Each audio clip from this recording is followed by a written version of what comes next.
Balita sa Pilipinas News. It is the acquisition. Prosekusyon at depensa inilatag na ang mga alas kung bakit dapat hatulan ng guilty o not guilty si Chief Justice Renato Corona. Prosekusyon pinuntirya ang pagsisinungaling daw ni Corona sa kanyang Statement of Assets, Liabilities and Net Worth. Huwag po tayong padadala sa mga palusot at maladramang pahayag ni Chief Justice Corona. Pero giit ng depensa, hindi naman impeachable offense ang ibinabatong akusasyon kay Corona. A violation of the Constitution committed through honest mistake of judgment is not a ground for impeachment. Ilang araw na lang balik eskwela na, kaya DepEd nagbukas na ng Action Center at ng hotline, K-12 program at matrikula, top-notcher sa tanong ng mga magulang. First-timer ba sa eskwela ang inyong mga chikiting? Tips para hindi sila matroma, alamin. 18 anyos na dalaga sa Maynila, sinapian daw ng manliligaw niyang maligno. Rescue 5, sumaklolo. Mga bakas ng Spanish hanggang US Military Subic Bay Naval Base, didiskubrihin natin. Jungle survival technique itinuturo naman ng mga katutubong Aita sa Zambales. Jessica Sanchez target daw ang Pilipinas sa unang tour niya sa labas ng US. Grand launch ng TV5 International sa Amerika, tagumpay.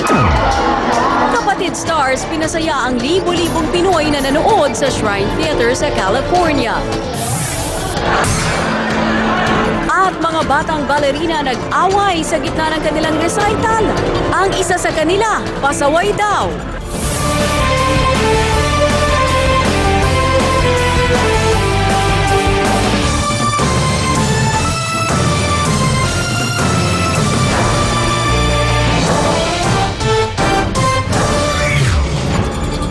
Isang gabing puno ng balitaan. Ako po si Paolo Bediones. Mula sa iba't ibang sulok, hagip, bawat anggulo. Ako naman si Cherry Mercado. Ito ang Pilipinas News. Eto, balik eskwela na sa susunod na Lunes. Kaya naman pinuputakte ng mga tanong at reklamo ang DepEd Action Center. Bukod po sa ipapatupad na K-12 program, problema rin ng mga magulang ang pangmatrikula. Marami na rin mga estudyante ang lumipat mula sa private hanggang public school.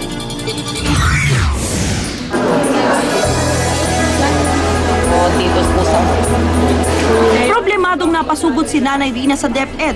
Di kasi siya makasiguro kung makakalipat sa public school ang kanyang anak. Hindi kasi nirelease ng private school na dating pinapasukan ng bata ang class records nito dahil may utang pa sila sa matrikula. Wala po kaming pera. So, hindi kami maka-produce ng mga requirements. Sabi ng DepEd, huwag mag-alala dahil bawal sa mga public school na tanggihan ang sinumang nag-e-enroll. Kaya kahit walang card, na-enroll na kanina ang anak ni Rina. Ayon sa DepEd, sa mahigit 10,000 private school sa bansa, 886 ang nagtaas ng matrikula. Kung minala si Rina at nagtaas ang tuition ng eskwela ng kanyang anak, ang eskwelahang ito sa QC, buong pagmamalaking sinasabing hindi sila nagtaas. We want to be able to accommodate as many students who can be with us and who we can really provide top-notch education. Bukod sa tuition, hindi rin nawala ang mga tanong tungkol sa bagong curriculum na K-12. Paliwanag ng DepEd, ang mga papasok lang ng grade 1 at grade 7 ngayong taon ang maapektuhan. Ang mga graduate ng grade 6 ngayong taon, imbes na diretso high school, kailangan mag-grade 7 muna. Yung first year yun yung grade 7, panibagong curriculum yun. Sa June 4 na ang pasukan sa mga public school, paalala muli ng DepEd, bawal ang anumang singil sa kinder hanggang grade 4. Sa grade 5 pataas, pahig na ang DepEd sa mga voluntary fees. Zai Peniza, News 5. Sa mga magulang naman na may mga first-timer na papasok sa eskwelahan ngayong taon, para sa inyo po ito. Narito ang ilang dapat tandaan para maging trauma-free ang first day of school ng inyong sikiting.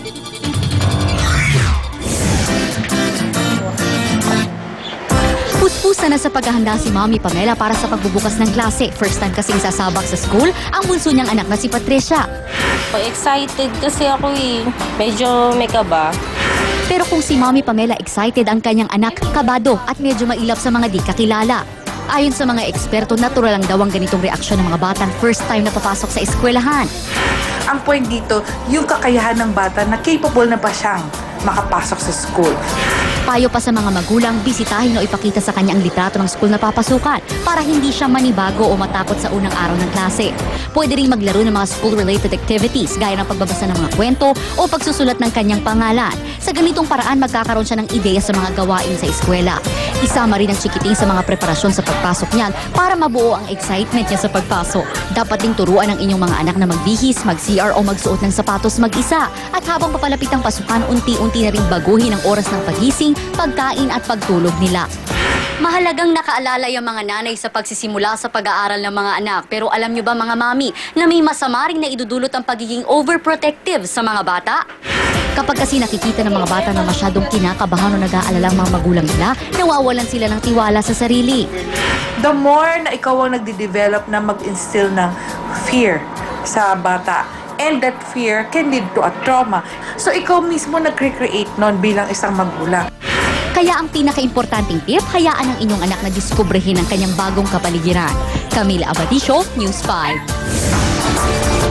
Para naman sa mga commuter, kasama na syempre yung mga papasok sa eskwela. Makinig po kayo sa balitang ito. Gusto nang taasan ng MMDA ang multa para sa mga pasaway na jaywalker o yung mga tumatawid sa hindi tamang mga tawiran. Mula sa kasalukuyang 150 pesos o kaya ay community service na parusa, gusto nila itong itaas sa 200 pesos na multa o kaya ay on-the-spot na community service. Paliwanag ni MMDA Chairman Francis Tolentino, marami pa rin daw kasi ang lantarang sumusuway kahit na maraming mga footbridge at pedestrian lane. Sa Commonwealth Avenue halimbawa, nasa 317 ang nahuling jaywalker mula Enero hanggang Marso ngayong taon. 54% naman ang mga aksidente sa kalsada sa Metro Manila ay kinabibilangan ng mga pedestrian. Bukas, makikipagpulong si Chairman Tolentino sa mga mayor sa Metro Manila para talakayin ang issue. Sa ibang balita, kumpiyansa ang kampo ng broadcaster na si Mon Tulfo na malaking tulong ang bagong labas na video ng kinasangkutang rambulan sa NAIA. Pero ang kampo ni Claudine at Raymart Santiago, minaliit ang bagong ebidensya. Huwag gumawa ng konklusyon. Yan ang hirit ng kampo ng mag-asawang Claudine at Raymart Santiago kaugnay ng bagong video na lumabas sa kinasangkutang rumble sa NAIA kasamang broadcaster na si Mon Tulfo. Sa video, makikita si Tulfo habang kausap ang isang lalaking nakapink at isang babaeng hinihinalang si Claudine Barreto. Maya-maya pa, tumalikod saglit ang lalaki. Pero muli itong humarap, sabay sinapok si Tulfo gamit ang kaliwang kamay.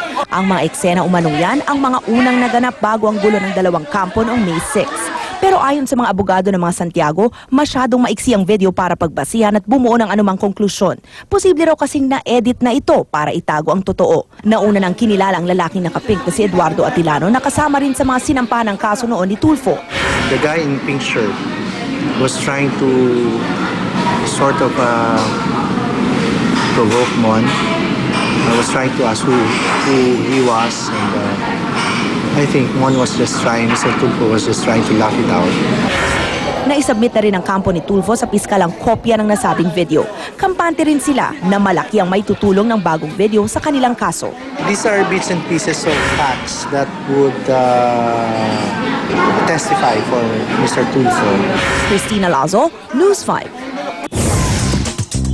Balita naman tayo mula sa World Wide Web. Naalala niyo pa ba yung dating mayor sa Washington DC na nang insulto ng mga Pilipinong nurse noon pong Abril nangyari yan?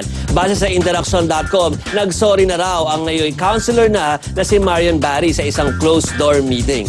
Nagka-change of heart daw ang African-American matapos siyang isugod sa ospital at inalagaan ng mga Pinay nurse doon. Naranasan niya na yung dapat siyang maranasan. Kung dito naman sa Pilipinas, natuloy ang concert ni Lady Gaga. Sa Indonesia naman, tuloy na itong nakansela. Para ito sa seguridad ng singer, say ni Lady Gaga sa Twitter, wala raw banal sa puot ng mga tao. Gusto ipagbawal ang concert ng singer dahil malaswa raw ito. Ipaparefund na lamang ang tickets pero mahal pa rin daw ni Lady Gaga ang kanyang mga Indonesian fans. Samantala, matindi naman ang energy ng isang aso sa Tibet. Tignan niyo po yan. Nasundan kasi niya ang ilang siklista sa halos 200,000 kilometrong ruta na yan.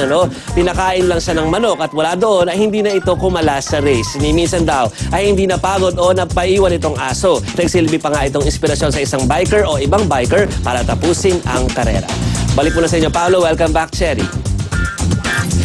Salamat. Thank you, Jovi. Eto, trivia time tayo. National Flag Day ngayong araw. Kaya ang tanong po natin, gaano kalaki ang pinakamalaking Philippine flag na isinapubliko? Ito po ang ating mga choices, ha? 150 by 76 meters, 160 by 82 meters, o 180 by 92 meters. Ang sagot mamaya, pero may clue dahil magaling tayo sa palakihan. Oo, pero kung isipin mo, hindi biro yung sizes na yan, ha? Oo. 100, wow. Nabalita yan nung ginawa yung malaking. Ang tanong, saan siya inilatag? Susunod, kasambahay sa Maynila, sinapian umano ng masamang espiritu. Rescue 5, Sumaklolo. American Idol runner-up Jessica Sanchez nagpakitang gila sa Memorial Day sa Amerika. At unang araw ng TV5 International Grand Launch sa Estados Unidos, tagumpay! Derek Ramsey at Aga Mulak ng harana ng mga fans. Abangan po yan sa pagbabalik ng Pilipinas News. Ang Lucky Mommy